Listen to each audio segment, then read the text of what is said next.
Mahita simba tanteraky hitako, simba noho ny tsy fefenina noho ny hevy diso lalina, simba noho ny fitrandrahana diso tafahoatra say tsy nikolona ankajy fa namonjy sy nandolo, namaritra teninana say ihany anatin'ny fono. Aiza motako aiza ireo gasy fahiny, lay disina nisy lanta sembatany ny afiny, fa varina ny andro anka tsy nitindro ny apitso, varina ny trandraka ka tsy maizay mahadiso, jereo reo biby zay reharehantsika fahiny, fa lasa tsiny ankehitriny no maro mameno ny sainy, otsa mameno ny fo satria ringana sy potika, lefina sy rotika reo ala sisa mba sopotra, sa hoaizy reto akizy maro mameno ny tany, fangasana sy foana ihany sisa nomba hoany, lova hoazy rehefa any arinany. Madagasikara, Madagasikaro, alovon'ny tontolo sy ny zavaboarintsika, ora fiarahamonina, ora namana, nakaisa amin'ny fiarovana le tanindrazana. Madagasikara, Madagasikaro, alovon'ny tontolo sy ny zavaboarintsika,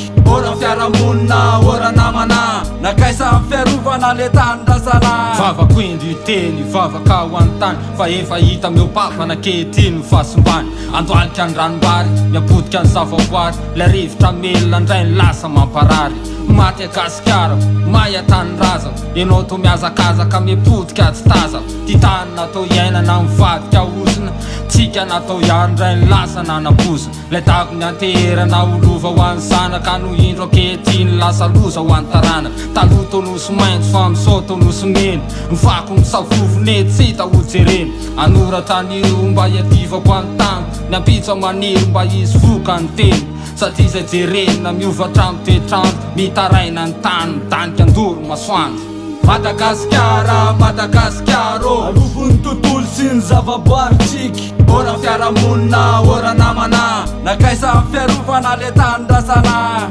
Madagasikara, Madagasikaro, alovon'ny tontolo sy ny zavaboarintsika, ora fiarahamonina, ora namana, nakaisa amin'ny fiarovana le tanindrazana. Mila fanavotana de mila tolo-tanana, fa keda mafo eto ambavaka ny tanitsika, fa manahirana amin'ny fitadiavana sakafo maina ny tany, mila vonjy rano mangatsika, miainy atsy mikere sady miady amin'ny etaeta, tsisy hoanina de leo mikaratakaraketa, mila fanampinisy fa tena miady mafy, mahitako tsy afaka mitsinjo zay nafafy, tsy sitrapony mitsalina de nandoro tanety, fa fameloma tena tsy afantarana zay mety, mampalahelo ny biby sady toa miferinaina, satria tsisy anteherana amty tany karakaina, miala ty toripaka, ny olona mifindramona ny masoandro migaingaina, nefa ny rano tsy valam-parana. Madagasikara, Madagasikaro, alovon'ny tontolo sy ny zavaboarintsika, ora fiarahamonina, ora namana, nakaisa amin'ny fiarovana le tanindrazana.